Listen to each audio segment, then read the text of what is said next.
Malamang nakita nyo na tong video na to kasi nag-viral ito nung Halloween. Just like this past Halloween, 2024. Look, kinuha niya pati yung Halloween lights. At tignan nyo, naka-scooter si ate. Eto, shinare siya sa TikTok at sa Facebook group. May community sa Markham, Ontario, na small siya community na meron silang Facebook group. Nag-share nila ito. Tapos, may isa pang kapitbahay nag-share din nitong isa pang video. This one. Etong box na to, box siya ng chips. Kaya, same na tao. Si ate, kinuha lahat. Pero, hindi pa siya tapos.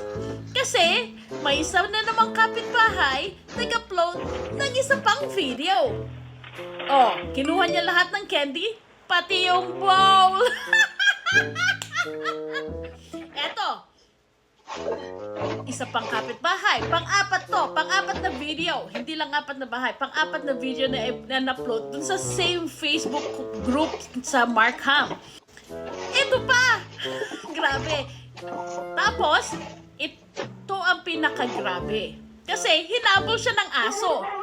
Pag pinanood nyo ito, hinabol siya ng aso, tapos, yung may-ari ng aso. Pero hindi pa rin siya tumigil kumuha. Kumukuha pa rin siya habang hinahabol ng aso. Pagkatapos, may kinuha siya sa bag, ibinalik din sa may-ari. Pati ba naman kasi bowl na nakawin? So, in-upload yon ng October 30th, yung Halloween night. So, nag-blow up TikTok tsaka yung Facebook group. Grabe, ang dami nakakita. Ngayon, the following day, yung matandang yon, yung si ate, kumatok-katok daw sa mga bahay ng mga kapitbahay at sinasabing, you take down the video, you take down the video. Na siya pa ang galit kasi in-upload yung video online. Ngayon, pinost nila ito ulit sa Facebook, yung pagkakatok ni ate. Ngayon, itong si ate, lumapit sa isang counselor sa Markham. Tapos, itong counselor, nag-post sa Facebook. Sabi niya, oh, itong matandang ito, may mental, may diferensya siya, it's mental sickness, kaya wag niyo siyang ibuli. Ngayon, ang dami-dami nag-comment, ang dami-dami nag-comment. Tapos sabi nila, alam niyo ba kung sino yung babaeng yan? May-ari siya ng gasoline station sa Markham. Kaya ang dami tuloy nagbibiro. Sa mga comments, marami nagbibiro. Tignan niyo, baka nandun sa store niya yung mga Halloween candies.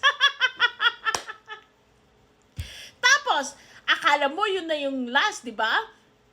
E di, ito nga yung counselor na nag-post, inatake siya ng inatake ng mga community member tsaka ng mga netizens. Kasi syempre, it's condoning yung bad behavior. Marami nagsasabi, hindi yan mental sickness. Bad behavior siya.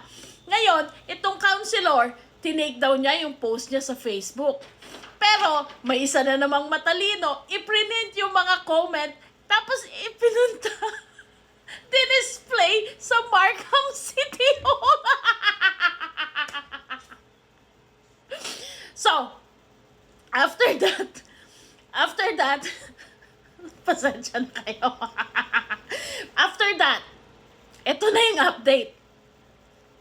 After that, itong si matanda, nagbahay-bahay, ibinalik, nag-sorry. Yung Christmas lights, ibinalik, or Halloween lights, ibinalik niya. May kasamang roses tsaka candies. Nag-apologize.